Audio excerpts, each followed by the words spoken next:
ZVL. Omroep ZVL. Ik sta hier vandaag bij de kledingbank in Oostburg. Daar zijn vandaag heel wat mensen bijeengekomen die tweedehands kleding bij hebben.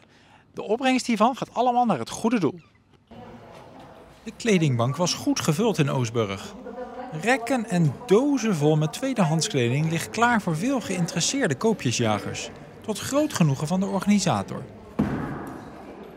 Ja, dat wordt allemaal via Middelburg wordt dat aangeleverd, de rekken en de dozen. En van Jota organiseren we het en we doen dat met een hele groep vrijwilligers. Want er doen zo'n 25 vrijwilligers mee. En dan doen we de tafels gereed zetten, de kerkzaal leeghalen en toveren het om tot een pop-up winkel voor 1,5 dag. Ja, dat is wel een chique pop-up winkel zo, hè? Ja. Dat is in de tijd van corona ontstaan, want eerst deden we het hier tegenover in het kerkcentrum, dat is veel kleiner. Maar bij corona moesten we ruimte hebben. En ja, dit is ideaal. Kunnen we ten eerste veel meer uitstallen. En ten tweede voor de mensen is het ook gewoon een prachtige plek om te shoppen. Ja, er zijn nu zo'n 120 mensen geweest. Dus ik hoop morgen rond deze tijd dat er 250 geweest zijn. En om 12 uur zijn we dicht morgen. Want 's middags moet alles weer spik en span gemaakt worden voor de kerkdienst van zondag. En dan alle opbrengst gaat uiteindelijk naar een goed doel, hè? Die gaat helemaal naar de kledingbank. Ja, die is helemaal voor Kledingbank Zeeland. En die kopen daar weer sokkel en ondergoed voor de minima van. Maar ja, dat wil je tenslotte niet tweedehands kopen. Deze bezoekster is een vaste klant bij de verschillende kledingbeurzen die in onze regio worden opgezet. Dit is een paar keer in een jaar en dan ik kom altijd even kijken. En heeft u al wat leuks gevonden?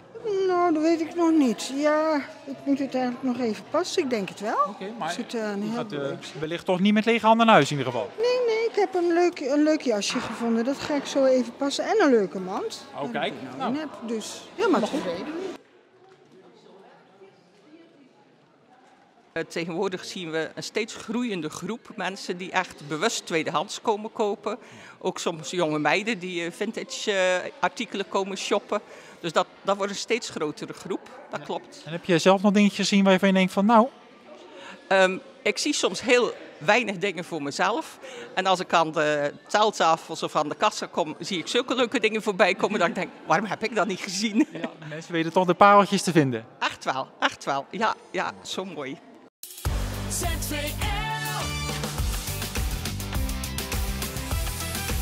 Omroep ZVL.